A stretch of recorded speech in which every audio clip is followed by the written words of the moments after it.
Hello मेरे प्यारे चीतो, क्या हाल चाल। आशा करते हैं आप सभी अच्छे होंगे और अपनी पढ़ाई भी कर रहे होंगे। पढ़ाई चल रही है ना, कंटिन्यू क्लासेस करते रहना, कोई भी क्लास मिस मत करना, रेगुलर क्लास करना ताकि आपको सारी चीज़ें स्टेप वाइज और क्लियरली समझ में आती रहें, क्योंकि एक दूसरे से सारी चीज़ें जुड़ी होती हैं। ये आपको भी पता है, एक चैप्टर के बाद दूसरा, के बाद तीसरा। तो इसलिए आप इस रेगुलर पढ़ते रहोगे, सीरियल से पढ़ते रहोगे तो आपको कोई दिक्कत नहीं होगी।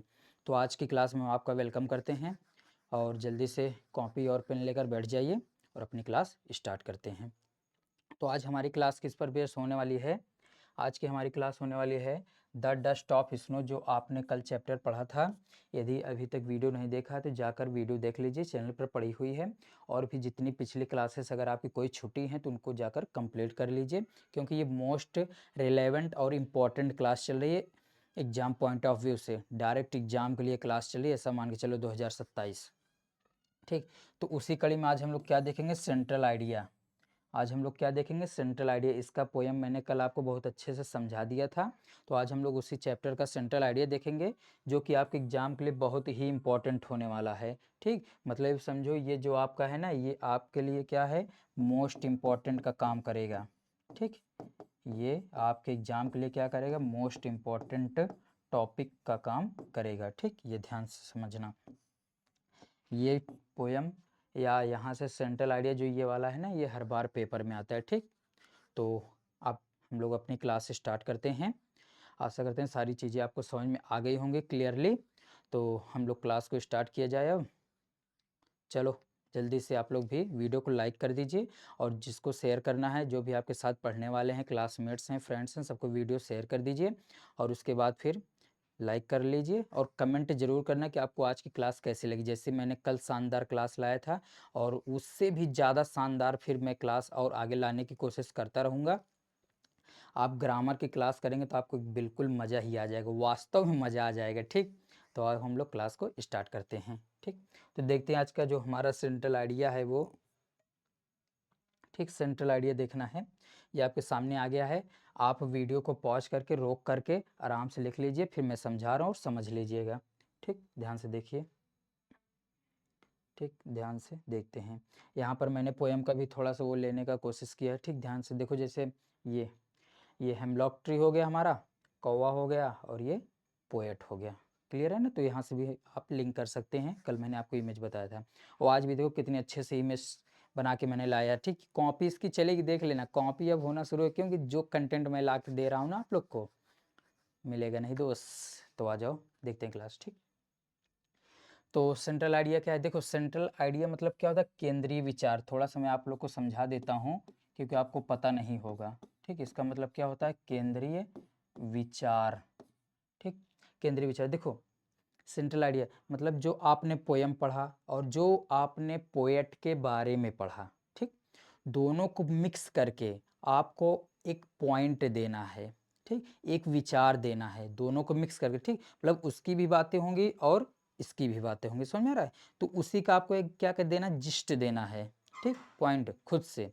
तो वही हमारा क्या कहलाता है? Central idea. ठीक, इसमें आप लोग देख लोगे। और देखते हैं, ज़्यादा बड़ी क्लास नहीं होगी, बस आप लोग एंजॉय करते हुए पढ़ते रहें। देखो क्या है, the poem dust of snow, ये तो हमारे पोयम का नाम है। आपको ऐसे ही पेपर में भी लिखना है द पोयम। पोयम मतलब समझते हो ना क्या होता है? कविता। पोयम मतलब कविता। ठीक, नाम वाला नहीं। नहीं, किसी का नाम कविता तो उसको पोयम पोयम बुलाना शुरू कर दो, बहुत मार पड़ेगी, समझ लेना। पोयम मतलब कविता। ठीक, और पोयम कौन सी है? Dust of snow. ठीक, बर्फ के कण या धूल, मैंने आपको कल बताया था। ठीक, बाय रॉबर्ट फ्रोस्ट। कन्वेस, कन्वे मतलब होता है बताना, टिल।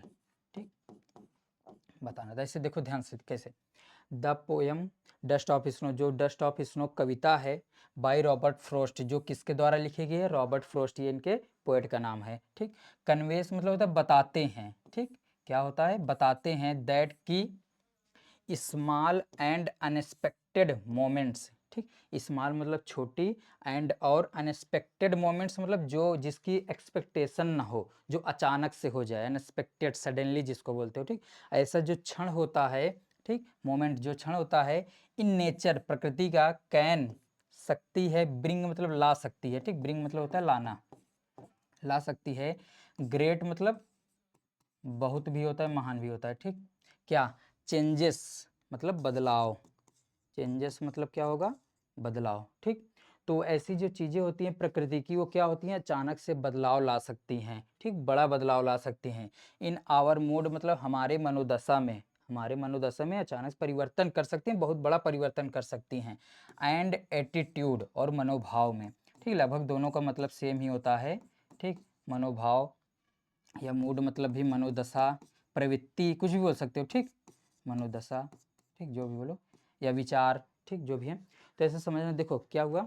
ठीक, the poem dust of snow, जो पोयम है, क्या, जो पोयम है डस्ट ऑफ स्नो, ठीक, ये कविता होगी बाय रॉबर्ट फ्रोस्ट के द्वारा लिखी गई है, रॉबर्ट फ्रोस्ट के द्वारा। कन्वे मतलब बताती है दैट की स्मॉल एंड अनएक्सपेक्टेड मोमेंट्स, मतलब छोटी और जिसको हम लोग समझ नहीं सकते, ऐसा समझो। ठीक, अनएक्सपेक्टेड चीज़ें, ठीक, जो उम्मीद से ना हो, ठीक, ये हमारे द्वारा ना की गई हो। तो वो चीज़ें जो वो क्षण होता है इन नेचर प्रकृति में कैन ला सकता है, कैन ब्रिंग मतलब ला सकता है, ग्रेट मतलब बहुत बड़ा, चेंजेस मतलब परिवर्तन in our mood and attitude, हमारे मूड और एटीट्यूड में। ठीक, बहुत बड़ा बदलाव ला सकता है, प्रकृति की बात कर रहा है। द पोएट्स सॉरो डिसअपियर्स, देखो द पोएट्स मतलब जो पोएट, कवि का जो दुख, दुख था, डिसअपियर्स मतलब गायब हो जाता है। ठीक, डिसअपियर मतलब होता है गायब होना। तो द पोएट्स सॉरो, जो पोएट का सॉरो था मतलब कवि का जो दुख था, डिसअपियर्स मतलब गायब हो गया। कब, वेन मतलब जब, आ क्रो एक कौवा shakes dust of snow from hemlock tree on to him, जब एक कौवा बर्फ की धूल को उसके ऊपर गिराता है। ठीक, तो जो कवि का दुख होता है वो क्या होता है, गायब हो जाता है।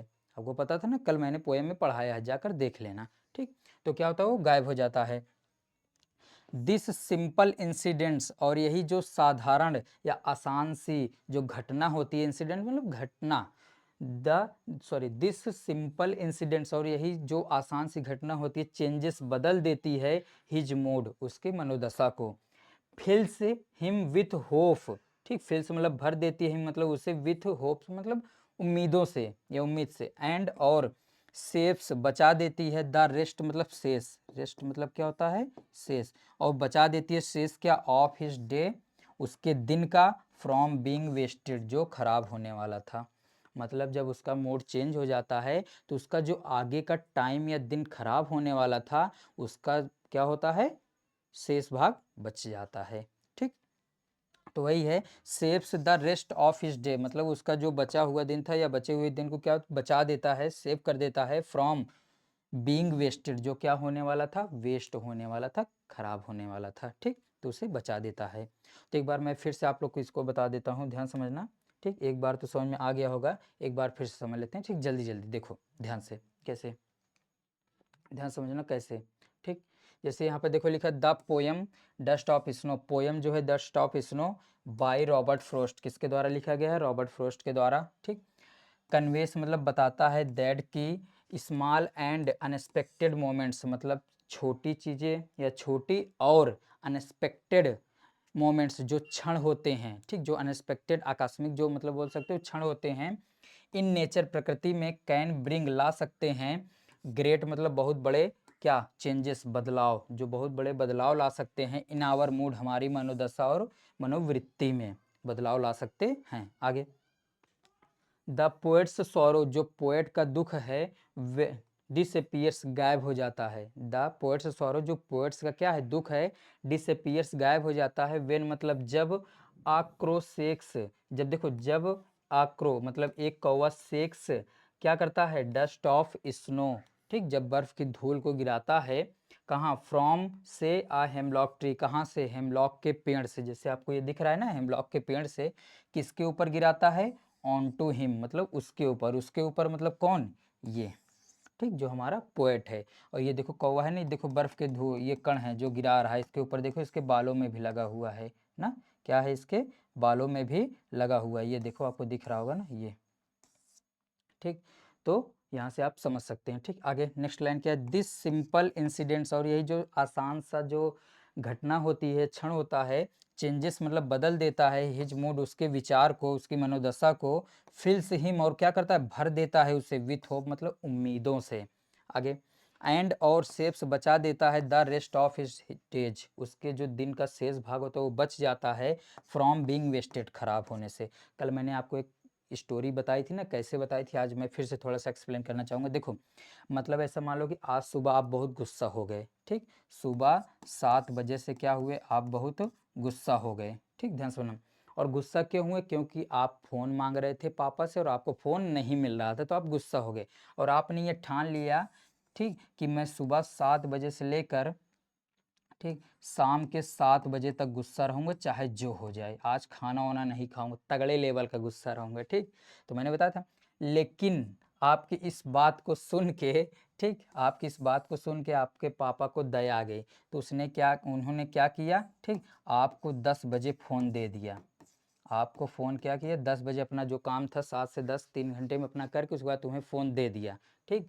तो देखो कितना घंटा हुआ तुम्हारा वेस्ट, 3 घंटे। कितने घंटे वेस्ट हुए, 3 घंटे। लेकिन वैसे कितने घंटे होने वाले थे, वैसे होने वाले थे 7 से 7 तक, मतलब 12 घंटे। हुए कितने, 3, बच गए कितने, 9। तो आपके शेष 9 घंटे बच गए ना, जो आगे खराब होने वाले थे, ठीक, जो आप दुख में व्यतीत करने वाले थे, तो क्या हुआ, बच गया, ठीक। तो समझ में आया? तो यही लेखक के साथ हुआ था, ठीक, उसका जो दिन खराब होने वाला था उसमें से कुछ पार्ट खराब हुआ, बाकी उसका शेष बच गया, ठीक। तो ये हमारी आज का सेंट्रल आइडिया था ये कंप्लीट। अब इसका एक पॉइंट है, ये समझ लीजिए आप लोगों के लिए क्या लिखा है।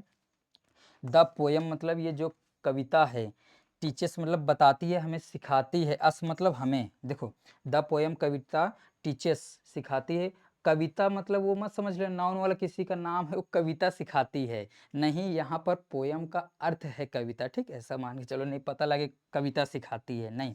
द पोयम मतलब पोयम टीचर्स सिखाती है, बताती है, अस मतलब हमें क्या करने के लिए, टू स्टे पॉजिटिव, सकारात्मक रहने के लिए, ठीक। ये इस कविता से हमें यही सीख मिलती है कि हमें हमेशा कैसा रहना चाहिए, सकारात्मक रहना चाहिए, पॉजिटिव रहना चाहिए। आगे, बिकॉज क्योंकि इवन द स्मॉलेस्ट इवेंट्स, क्योंकि यहाँ तक कि छोटी छोटी जो घटनाएं होती हैं, कैन ब्रिंग्स हैप्पीनेस, वो खुशियाँ ला सकती हैं। छोटी छोटी घटनाएं क्या होती हैं, वो खुशियाँ ला सकती हैं। एंड और ट्रांसफॉर्म, बदल सकती हैं, आवर मतलब हमारे, आउटलुक ऑन लाइफ, हमारे जीवन के आउटलुक में क्या कर सकती हैं, ट्रांसफॉर्म मतलब बदल सकते हैं हमारे जीवन को भी, ठीक। ऐसे ऐसे कभी कभी ऐसी घटनाएं हो जाती हैं। तो ये पूरा सारांश था आपका, ये सेंट्रल आइडिया पूरा कंप्लीट हो गया। उम्मीद करते हैं आपको समझ में आ गया होगा, ठीक। तो आप इसको वीडियो को रोक कर अच्छे से लिख लीजिए और रिवीजन जरूर कर लीजिएगा। अगर एक बार में न समझ में आए दोबारा से वीडियो देख लीजिएगा, कोई दिक्कत नहीं, क्योंकि वीडियो आपका है, फ़ोन आपका है, ठीक, कोई दिक्कत नहीं। तो आप हमारे साथ यूट्यूब पर भी जुड़ सकते हैं, ठीक, ये तो आपको इधर दिखाई दिया, ध्यान से देखना, ठीक। जिस पर आप ये वीडियो देख रहे हैं इस चैनल को सब्सक्राइब तो करना ही है, आप किए भी होंगे वो तो मुझे पता है, तभी आप वीडियो देख रहे हैं, ठीक।